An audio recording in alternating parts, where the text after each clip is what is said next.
What up? Supreme Clientele 2. Yes. Listen, What's good? I want to, like, before we get into the new Supreme Clientele, I always hear you talking in interviews that you were not crazy about Iron Man. You were like a little under the gun when it came to Iron Man. Yeah, bet. Yep, exactly. And I specifically remember hitting Sam Goody as a kid to buy Supreme Clientele. And it felt like at that time, it kind of was like a burst of energy into the woo universe, if you will. What was that approach like going into the OG Supreme Clientele? And how different was it, obviously being under the gun to get Iron Man turned in? Like, it felt like that I mean, album. it was. I wasn't rushed. You know what I mean? I was like in a better. It was a better feeling. Like I was in a better place at that time. You know what I mean? Frame of mind is, you know, it was, the days was bright. You know what I mean? It was like you got really the right beats that you felt, man, that you wanted. You know what I mean? And that was that wasn't on the timeline. Like people understand, when I did the first Iron joint, you know what I mean? It was like I had I think like 60 days to do that or whatever the case may be. Because that's crazy, by the way. Because you know, Razor Sharp had to they had deadline with Sony or whatever. You know what I mean? I could have waited. I mean, how they presented it to me was like, yo, you know, you up next, yo, you want to, you know, whatever. It was like, yeah, but you know, I didn't have time. I'm a slow writer, so I like to just take my time and, you know, ink it the way I needed. You get the right beats. RZA just sent me like mad beats, like, you know what I mean? I mean, we picked them out together, but I don't even think I used anybody else's beats up there, like, you know what I mean? Probably True Master in Mathematics or something like that, whatever. But that was really it. Some of the craziest beats of all time are on the first Supreme Clientele. I think like one is like one of them ones. Right, Juju. Yeah. My goodness. Yeah, it's crazy. Nutmeg. Crazy shit. Yeah. Do you remember which beat? Because I feel like those studio sessions had to be special. Which like when one of them beats came on, do you remember like which record, like the producer played the beat for you or they were making it and you were just like, yo, this is fucking... I mean, they wasn't making them like that at that time. They would just like put it on, I think, a CD. Like a demo CD? So yeah, you're going CD through or beats? something like that. Yeah, yep, exactly. So, because, you know, I used to take mad CDs because everybody's giving me beats. Mad. So when I heard one, that's one. That one is You know what I crazy. mean? Bow. You know what I mean? My cousin made Nutmeg. It was just a loop. He sent me mad ever since. So it was a loop that I could fuck with. You know what I mean? So kept that one. You know what I mean? Phantom of the Beast made Mighty Healthy. You know what I mean? No matter of fact, he made Apollo Kids. You know what I mean? So, you know, I just was picking beats that I felt that could fit for Supreme Clientele, and that's how you got it. Cherez Lagos was like a pretty like big commercial record, like a big, it was like a radio record. Yeah. Like MTV, it was on MTV all the time and shit. Like, right, yeah. That record came, the producer that was working in 36 Chambers, my man Carlos, right? He was Carlos Best. Shout out to Carlos Best. He the one that made that record right there. Him and his wife. So his wife. But they didn't make it for me. They had like a demo. They had like a 7 demo tape, like of just all records. Like everything was fat, and I had to decide like which one I'm gonna pick after all. You know, because I could have picked other ones that was crazy. So I might have asked a few people, yo, how do you feel about, you know, they was like, yo, a lot of them said that one. You know what I mean? And that's what I went. Talk to me, because I got to listen to the new album. I was lucky to get a link to check it out. Oh, okay, cool. What is why Supreme Clientele 2 now? Like what is it about like 2025 that it was time to kind of like, you know? I mean, 09 we got Only Built for Cuban Links 2, which was great. Right. I mean, we could have I could have been had did it, but I would just, you know, it wasn't time. If it was the time, you know how God worked.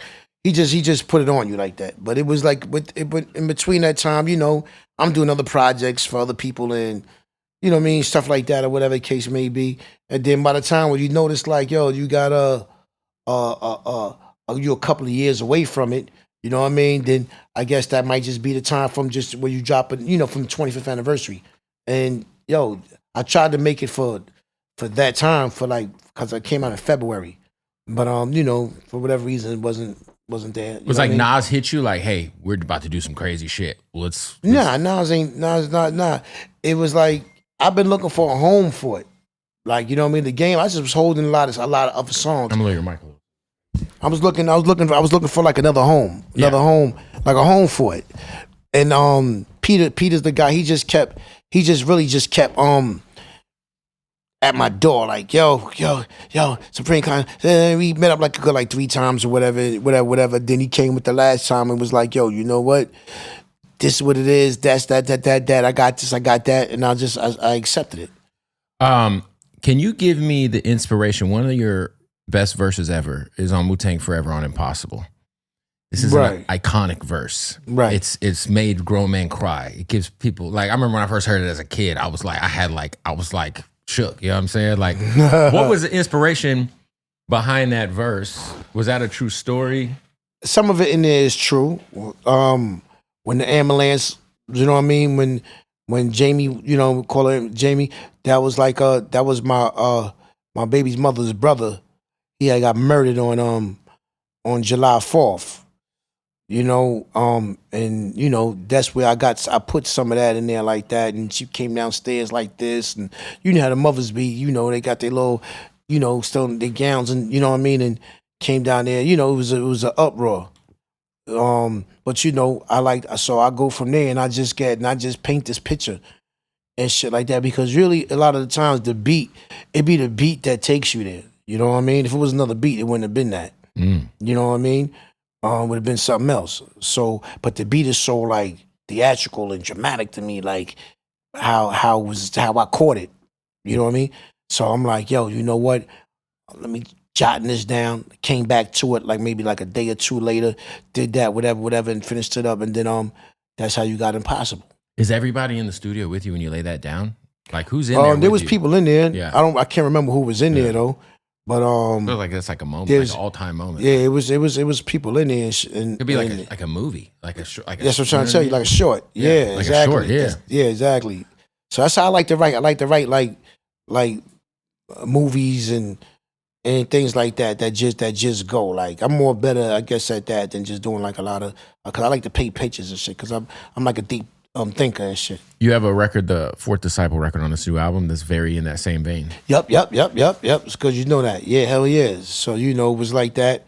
The beat was, like I said again, it was the beat that grabbed me and snatched me, that made me just get and just try to catch those kind of bars and shit. And yeah, it was just, and that's an old record too. That record is probably like a good maybe like 16, 17 years that I had that beat. Somehow you've like, because you're like one of the most vulnerable artists of all time, and yet you like, I feel like you've tackled so many like everyday issues that like people go through, like your girl cheating on you. You know what I'm saying? Like I remember Back Like That came out, and I was like, right.